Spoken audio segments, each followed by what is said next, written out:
Most people say that they hate Nintendo and it freaking sucks and stuff like that. Well, I'll just give you a history lesson before I state my defense for Nintendo. I'll start with the first home console, the Magnavox Odyssey. It was pretty much just a Pong system, but even simpler than that. Basically, you just move lines around the screen. It literally had no graphics, and yeah, it's just lines moving around the screen. But soon after that, the Atari 2600 was released in 1977. It was pretty successful until the video game crash of 1983. It happened because there's hundreds of shitty games being released on the Atari, and consumers seemed not to be interested in video games anymore. Nintendo came in and released the Nintendo Entertainment System in 1985. It was originally the Famicom released in Japan, and it looked like this. The Americans decided to change the look so it doesn't look so much like a toy. I guess they made a right choice. The NES was a huge success and restarted the video game franchise. So pretty much without Nintendo, we wouldn't be playing video games that often. Nintendo's nemesis was Sega. Their slogan was, "Genesis does what Nintendo don't." After the NES's release, Sega made the Master System and the Sega Genesis. The Genesis had 16-bit graphics rather than 8-bit like the Nintendo, so technically they did do what Nintendo doesn't, but then the Super Nintendo came out and raped the Genesis. Since the Super Nintendo raped the Genesis so hard, Sega felt bad and decided to put life support on the Genesis by releasing the Sega CD and the 32X.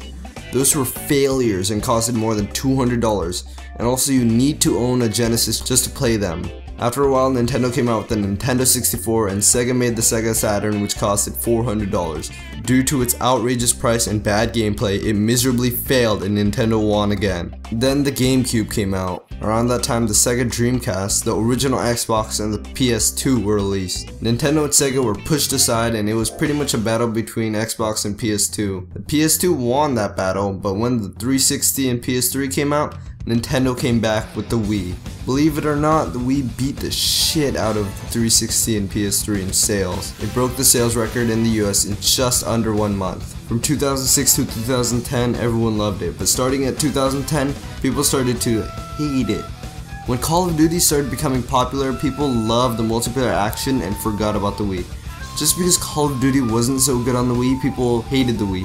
Then they made up like a bunch of reasons to hate on the Wii when they don't realize that their consoles had their ass handed to them by the Wii. Now we're down to the next generation consoles with the Wii U, Xbox One, and PS4. Many people are still hating Nintendo and they're hating the Wii U. It's just an innocent console. They hate on Nintendo like it's ruining video games, but it isn't. Not at all. Without Nintendo, there would be no Xbox, there would be no PlayStation, and even no PC games either.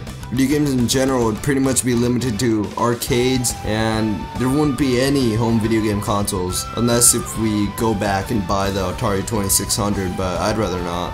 On Nintendo, there are also many fun games like Mario, Zelda, Super Smash Bros, Tetris, and many more games that the other consoles can't top. I mean, I'd rather beat Mario than sit around playing Skyrim. Although there is GTA 5. But anyways, Nintendo isn't all that bad and should be appreciated for what they have done for the video game franchise. Thanks for watching, and I'm going to leave you by saying that all 3 of the next gen console controllers look like diarrhea coming out of a horse's rectum.